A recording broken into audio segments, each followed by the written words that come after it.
Welcome back. We are asking some big questions this week. This is a devotional series on questions, the basic questions of life, and I've been encouraging you to sort of go deeper and to look at your own heart. And I've been sharing autobiographically about some of my own journeys and pilgrimages and seasons of doubt. So yesterday I left off by suggesting that you need to explore these bigger questions.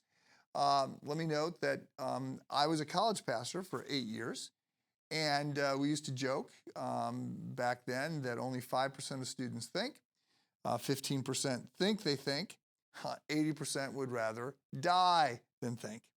What I discovered when I left college ministry and went into sort of grown-up church and pastoring with adults is that a lot of adults are not asking these questions either. And there are big questions that sort of guide our life, but we often don't pull them out and look at them, dispassionately and intentionally and say, who am I? Where did I come from? What's expected of me? What happens when I die? Where do I go for these answers that are going to shape the worldview that informs how I live? So I would say a lot of people don't ask these questions, but there are people who have. And sometimes they've come up with different answers than you might expect. So I've just been thinking recently again about the Russian novelists, and Tolstoy stands out.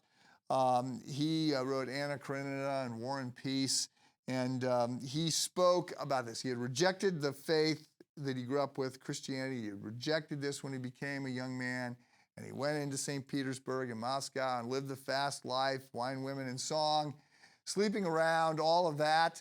And he then sort of stopped short and said, this is not working. This is not bringing me the kind of joy. I'm not becoming the person I want to be.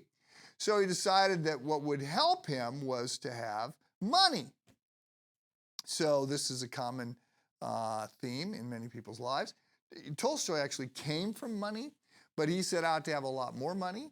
And so he pursued his writing career, and he was enormously successful. He made a lot of money, but that did not satisfy him. So he looked for more the affirmation that comes from professional success, and he continued writing, and now he writes some books that are going to be recognized as some of the greatest novels of all time. So Encyclopedia Britannica says that Tolstoy wrote 2 of the 3 great novels in the history of novels. But that was not enough. So then he thought, well, maybe joy and purpose and meaning will come through a family. So he married, and then he and his wife had 13 children, which suggests that he certainly gave the whole family way of affirming things a good try. He still felt empty. He then is led into back to faith in Jesus through a Russian peasant. And he found in Jesus the purpose, the direction, the meaning in life that he had not found in partying, in money, in success, or even just in a family. So look, I had my own journey not anywhere near like that, but I had a 12 to 18 month period where I was asking lots of questions and wrestling with this and wrestling with the claims of the Bible and Jesus and all of that. And eventually I got to the place where I realized that I had crossed a line, and I did believe that it was true. And we try at Christ Church, try to be the kind of church where you can express your doubts and ask your questions. I actually think that if we do that honestly, it leads us into a deeper relationship with God. I hope that's the path that you're on. Have a good day.